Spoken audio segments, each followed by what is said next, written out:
Oknum pegawai Bank BNI gelapkan kas 5,2 miliar rupiah.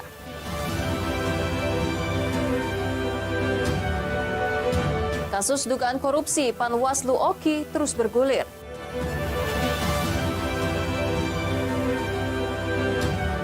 Festival layang-layang hias warnai langit di malam hari.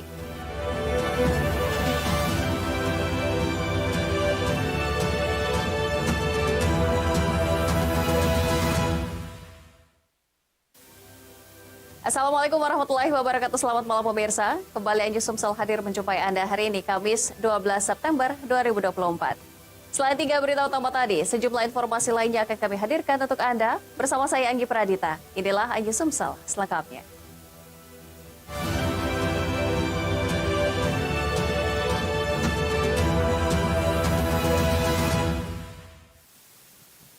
Kita awali informasi pertama hari ini pemirsa. Diduga korupsi uang kas sebanyak 5,2 miliar rupiah lebih, seorang supervisor teller pegawai Bank BNI di Palembang ditetapkan sebagai tersangka. Modus tersangka gelapkan uang kas dengan cara mentransfer uang tersebut ke sejumlah rekening-rekening total 5,2 miliar rupiah.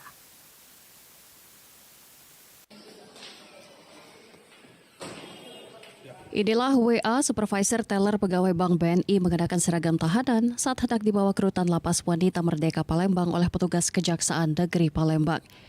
Kasipitsus Kejari Palembang Aryo Aprianto Gopar menyatakan penetapan WA sebagai tersangka terkait dugaan korupsi penggelapan uang kas Bank BNI sebesar 5,282 miliar rupiah. Tersangka merupakan pejabat senior frontliner, ditugaskan sebagai supervisor teller BNI Cabang Palembang, harusnya tidak memiliki hak untuk melakukan transaksi. Modus tersangka dengan cara mentransfer uang tersebut ke sejumlah rekening dan tidak melakukan setoran uang secara fisik. Akibatnya negara dirugikan 5,282 miliar rupiah. Iya, satu orang melakukannya. Karena langsung mentransfer. Masih ada kemungkinan tersangka lagi? Ya, kita lihat alat buktinya. Jika ada, kita tetapkan tersangka lagi. Semua bertanggung jawab di mata hukum sama seperti itu. Sementara itu, kuasa hukum tersangka Fitrisah Madina mengatakan pihaknya menghormati proses hukum yang berlaku terhadap kliennya. Sebenarnya korban apa Bu ini? korban. Kita melaporkan kita penipuan online. Sehingga seperti terhipnotis terbujuk rayu menggunakan uang bank untuk mentransfer sejumlah uang ke rekening orang yang tidak dikenal. Terlapornya berarti masih belum tahu terlapor yang diboleh. Yang punya rekening. Selanjutnya tersangka dilakukan penahanan di Lapas Wanita Merdeka Palembang selama 20 hari ke depan. Dari Palembang, Guntur Ainjus melaporkan. Sementara itu kasus dugaan korupsi dana hibah panitia pengawas pemilu Oki terus bergulir. Kini tim penyidik Kejari Oki menggeledah rumah PPK. Kerugian negara atas dugaan korupsi tersebut diperkirakan mencapai 3,3 miliar rupiah.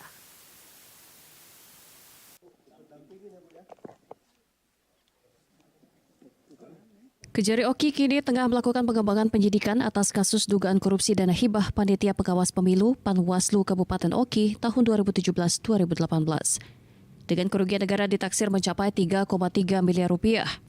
Guna pengembangan penyidikan tersebut, kini Kejari Oki melakukan penggeledahan atas rumah milik PPK bernama TA yang beralamat di Jalan Pengadilan Tinggi nomor 51 RT 10 Pulau Gadung kilometer 9 Palembang. Penggeledahan itu dilakukan guna mencari bukti baru dalam kasus dugaan korupsi yang ditangani. Selama lebih kurang 3 jam, penyidik berhasil menemukan dokumen terkait dugaan korupsi dana hibah Panwaslu pada tahun 2017-2018. Penyidik pun langsung menyita dan mengamankan dokumen tersebut kala itu Tirta Arisandi yang menjabat sebagai PPK. Setelah melakukan penggeledahan lebih kurang 3 jam di lokasi tersebut, penyidik menemukan beberapa dokumen yang berkaitan dengan kegiatan penyidikan yang sedang dilakukan oleh tim penyidik Pitsus Kejaksaan Negeri Oki.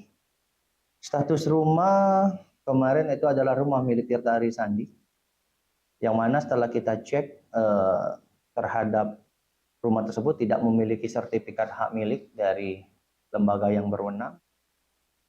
Dalam waktu dekat, Kejari Oki akan menetapkan tersangka pada kasus dugaan korupsi dana hibah Panwaslu. Dari Ogan Komri Ilir, Fitriadi Ainjus melaporkan.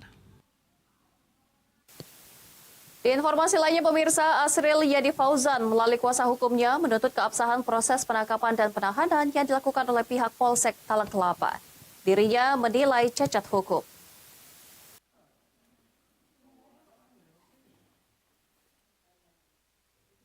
Ayu Cahyani Sirait selaku Hakim Tunggal dalam perkara pra-peradilan Asril Yadi Fauzan sebagai pemohon versus Kapolsek Talang Kelapa CQ Kanit Reskrim Polsek Talang Kelapa sebagai termohon digelar di Pengadilan Negeri Pangkalan Balai, Kabupaten Banyu-Asin. Kuasa hukum melihat kejanggalan atas proses penangkapan dilakukan pada 7 Agustus 2024 pada kliennya Asril. Selain itu melanggar aturan yang ada termasuk Perkap nomor 6 tahun 2019 tentang sistem manajemen penyidikan tindak pidana. Pihak pemohon mengklaim bahwa tak ada pemanggilan secara resmi sebagai saksi sebelum ada penangkapan dilakukan. Asril Yadi Fauzan mengklaim bahwa laporan polisi yang dibuat oleh Yamani bin Sani pada tanggal 19 Mei 2023 merupakan bentuk balasan dari Yamani dan Aldo terhadap dirinya. Padahal Yamani sebagai pelapor merupakan DPO, sementara M. Aldo telah menerima putusan ingkrah dari Pengadilan Negeri Kabupaten Banyu-Asin dengan hukuman penjara 1 tahun 8 bulan atas kasus pengeroyokan terhadap Asril. Kita juga tanda tanya bagaimana proses hukum sedangkan yang pelapor ini adalah DPO. Dia melaporkan. Nah, dia DPO. Nah, disinilah termasuk kejanggalan-kejanggalan yang kami uji dalam pra-peradilan ini. Nah, jadi bagaimana mungkin proses ini bisa berjalan lancar sedangkan pelapor ini DPO. Sementara pihak kepolisian Polsek Talang Kelapa belum memberikan tanggapan. Dari Banyu-Asin, Ahmad Syaiful iNews melaporkan. PDAM Tirta Raja terkendala pasokan air. Informasinya akan kami hadirkan sesaat jeda, tetaplah bersama kami.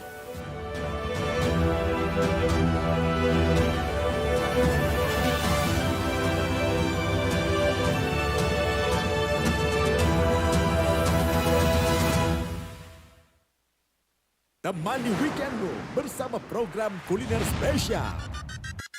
Kalaparan, eksplor gokil wisata kuliner. Tempat makan yang jarang terekspos. Food Diary, mengupas sejarah kuliner, hidangan viral dari Nusantara sampai mancanegara. Mantep banget, mantep banget. Saksikan kuliner spesial weekend, Sabtu dan Minggu pukul 10 pagi di iNews.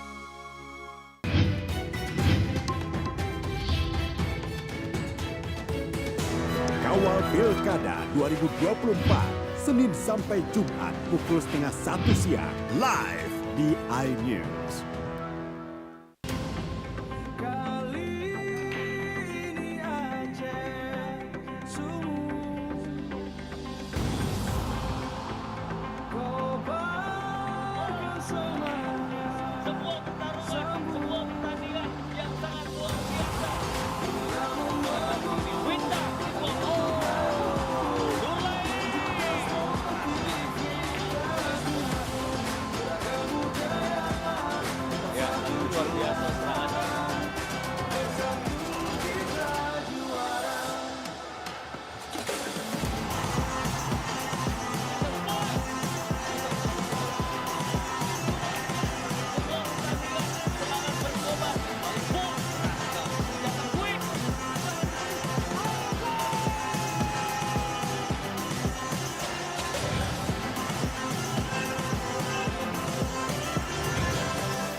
Bagaimana kemudian peta politik ke depan? Berhentikan dia karena saya ngomong. Saya Aiman Wicaksono, inilah Rakyat Bersuara. Ungkap tuntas berbagai permasalahan terkini.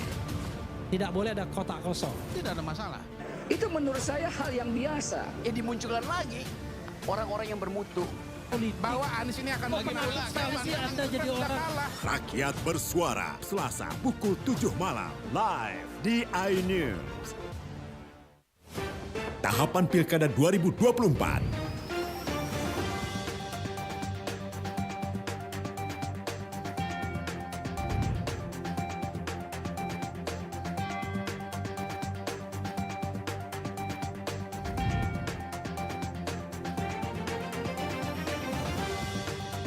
Ikuti informasi terkini seputar Pilkada di semua program berita iNews. Saya Abraham Silaban, Anda menyaksikan The Prime Show. Investigasi eksklusif. Omnibus Law Undang-Undang Cipta Kerja mengakibatkan PHK di mana-mana. Mengupas isu-isu terhangat. Ini apa? Hakim MK? Silakan diselesaikan, Mas Saya Pipin. kasih kesempatan ke Fritsen, Kak. Semua tanya akan dijawab dengan tuntas dan berkelas. Ada kejanggalan bagi saya dari pihak-pihak wasit yang tidak menguntungkan buat kita. The Prime Show. Setiap Rabu pukul 8 malam.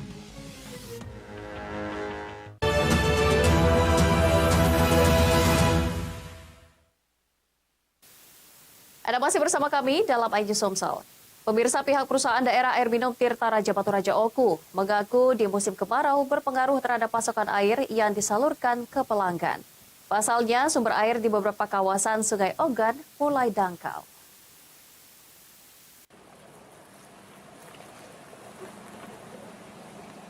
Pasokan air terhadap ribuan pelanggan PDAM Tirta Raja di Batu Raja Ogan Komering Ulu saat ini terdampak cukup signifikan.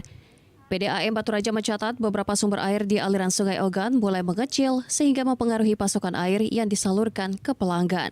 Aliran Sungai Ogan yang mengalami penyusutan sangat berpengaruh terhadap produksi air baku yang akan disalurkan. Sedikitnya 1.000 pelanggan tercatat mengalami gangguan penyaluran air selama musim kemarau saat ini. Dari PDAM pusat sudah kita pantau, kalau cuaca seperti ini masih berlanjut, kemungkinan kita menambah pipa tambahan. Karena pelanggan ini penggunaan airnya agak ekstrim, jadi sampai-sampai ember untuk nyuci, ember untuk cat lah ibaratnya itu diisi untuk nyiram kembang. Jadi kebutuhan air itu sangat meningkat. Jika kemarau terus berlanjut, pihaknya akan berupaya menambah pipa di sumber air aliran Sungai Ogan. Di sisi lain, permintaan air setiap pelanggan meningkat di musim kemarau, pasalnya banyak pelanggan yang membutuhkan air untuk berbagai keperluan menyiram tanaman. PDAM Tirta Raja berharap kepada seluruh pelanggan bijak dalam menggunakan air untuk kebutuhan sehari-hari. Dari Ogan Komering Ulu, Widuri Agustino, iNews melaporkan. Ya pemirsa, rapat paripurna ke-17 masa persidangan 2 tahun 2024 akhirnya digelar dengan agenda laporan Badan Anggaran terhadap Raperda tentang APBD tahun anggaran 2025 dan persetujuan bersama. Sebelumnya pengesahan APBD Kota Palembang tertunda karena satu fraksi belum memberikan persetujuan.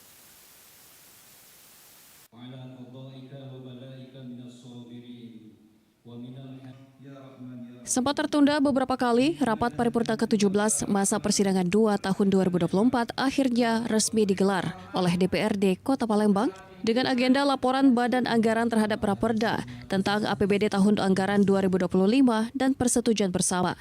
Pengesahan ditandai dengan penandatanganan kesepakatan terhadap APBD yang telah disahkan. PJ Wali Kota Palembang mengatakan untuk APBD tahun 2025 telah disahkan, sekarang tinggal proses pelaksanaannya saja dengan tetap mengacu pada RPJPD yang telah ditetapkan menjadi perda. Kepada pemimpin Kota Palembang yang terpilih harus mengikuti dan melaksanakan program-program yang telah disetujui dan disepakati bersama. Penyebab tertundanya pengesahan APBD tahun 2025 ini dikarenakan adanya salah satu fraksi yang belum memberikan persetujuan. Paripurna hari ini sangat menggembirakan dengan cepat, lancar, sukses, semuanya quorum sepakat. Nanti hasilnya bagaimana Pak tadi Pak? Hasilnya bagaimana tadi Pak? Hasilnya, ya artinya kita tinggal melaksanakan 2025 sesuai dengan dalam RPJPD yang tempoh hari telah kita tetapkan jadi perda. Jadi siapapun yang memerintah nanti Kota Palembang harus mengikuti itu dan melaksanakan program yang telah disetujui dan kesepakatan bersama. Ketua, salah satu fraksi, jangan tanggapannya Pak. Itu dinamika politik di DPRD Palembang, ada satu fraksi menolak dan 7 fraksi menerima. Tapi tadi ada indikasi juga mereka tidak diajak waktu pembahasan anggaran. Apakah itu gimana? Pembahasan anggaran kan ada perwakilan dari fraksi Golkar 2 orang ini tampaknya. Pengesahan APBD terlaksana sesuai dengan prosedur yang ada, disampaikan dan dibahas. Saat semua telah rampung pun harus disahkan. Dari Palembang, Erwin Setiawan, iNews melaporkan. Informasi lainnya pemirsa, hutan kota Kayu Agung Kabupaten Ogan Komering Ilir dipasang pelang sengketa oleh Kejari Oki karena dalam sengketa antara warga dan Pemkab Oki. Semua pihak dilarang beraktivitas pada objek sengketa tersebut.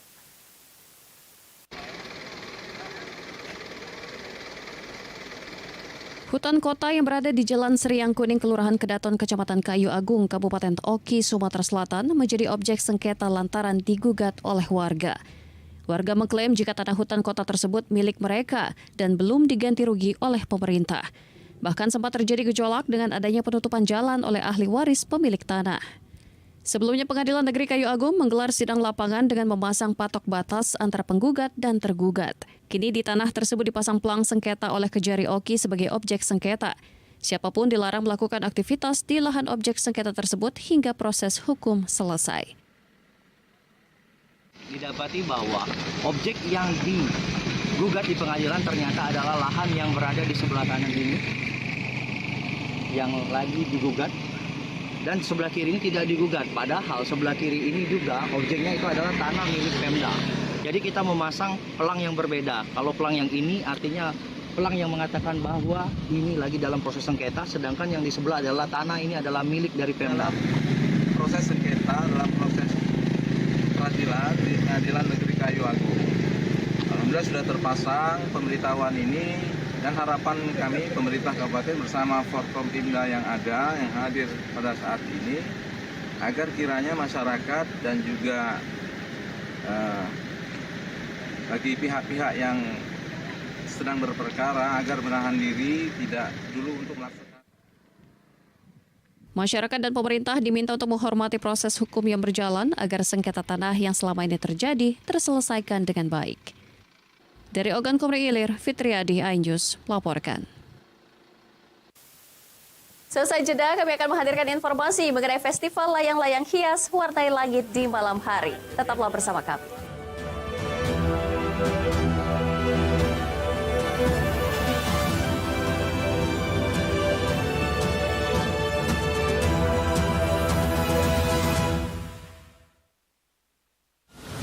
Menyoroti kecurangan. Di bawah ini terdapat pabrik narkoba. Terlihat bahwa sudah betul-betul didesain. Menyuarakan keadilan. Dipukulin, disiksa, diinjak-injak, disetrum. Laporan mendalam dan eksklusif. Dan menghembuskan napas terakhirnya di sini. Cuma abah di pasar aja.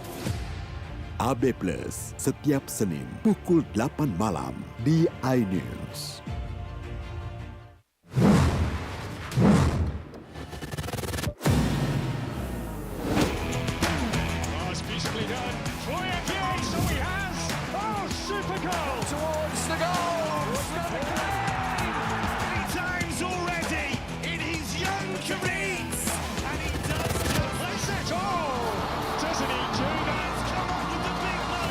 Bundesliga live iNews Premium Sports.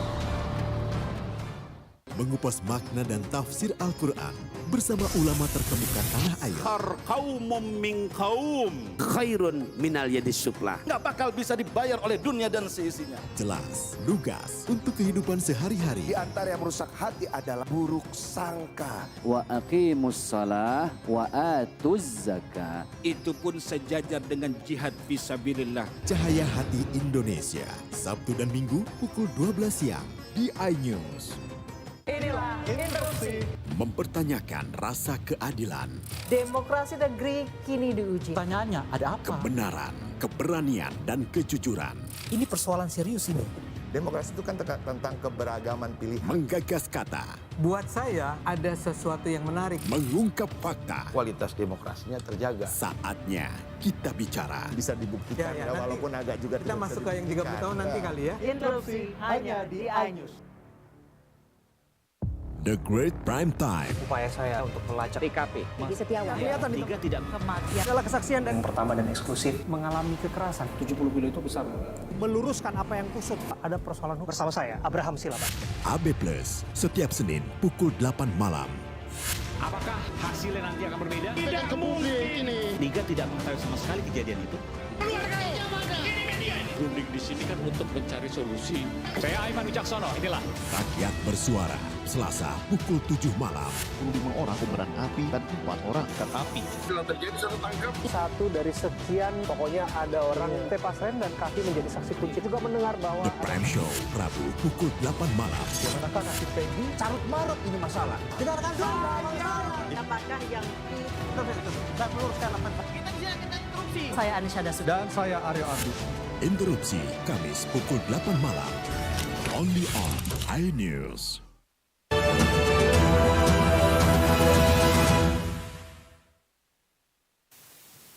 Terima kasih Anda masih bersama kami dalam iNews Sumsel. Pemirsa, warga Desa Menten, Banyu Asin antusias mengikuti sedekah dusun, melestarikan adat dan budaya warga desa untuk meminta berkah dan keselamatan kepada pencipta. Sebelumnya, tradisi ini sempat terhenti akibat pandemi COVID beberapa tahun lalu.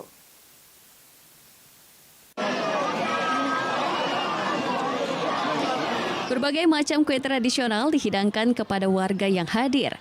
Makanan ini dimasak sendiri oleh warga untuk acara sedekah dari beberapa dusun di Desa Menten, Kecamatan Rambutan, Kabupaten Banyu Asin. Uniknya, para pemasak hanya dilakukan oleh warga yang sudah tidak lagi mengalami haid, dengan harapan menjaga kesucian masakan yang diolah. Sedekah dusun menjadi tradisi turun-temurun penduduk desa untuk meminta berkah dan keselamatan desa, baik dari hasil pertanian, keselamatan penduduk saat melakukan aktivitas sehari-hari, serta kesehatan. Sedekah dusun dipimpin para pejabat desa, tetua adat, tokoh agama untuk membaca kalam ilahi dan pembacaan doa selamat. Alhamdulillah atas saran dari ketua adat serta pemuka-pemuka adat, pemuka agama hingga terlaksanalah kegiatan hari ini. Kita dapat sama-sama bersilaturahmi serta juga sama-sama berdoa kepada Allah Subhanahu wa taala. Semoga desa ini akan mendapatkan berkah dan redha darinya. Pada akhir acara, warga menikmati hidangan yang telah dibacakan doa, meski harus berebutan untuk mendapatkan makanan yang dianggap akan membawa berkah. Dari Banyu Asin, Ahmad Syaiful, iNews melaporkan. Pemirsa, untuk menciptakan kreativitas dari anak-anak muda, warga Kecamatan Muara Telang menyelenggarakan festival layang-layang hias. Berbagai kreasi dibuat untuk menunjukkan tampilan indah lampu hias saat mengudara di langit malam. Berikut liputannya untuk Anda.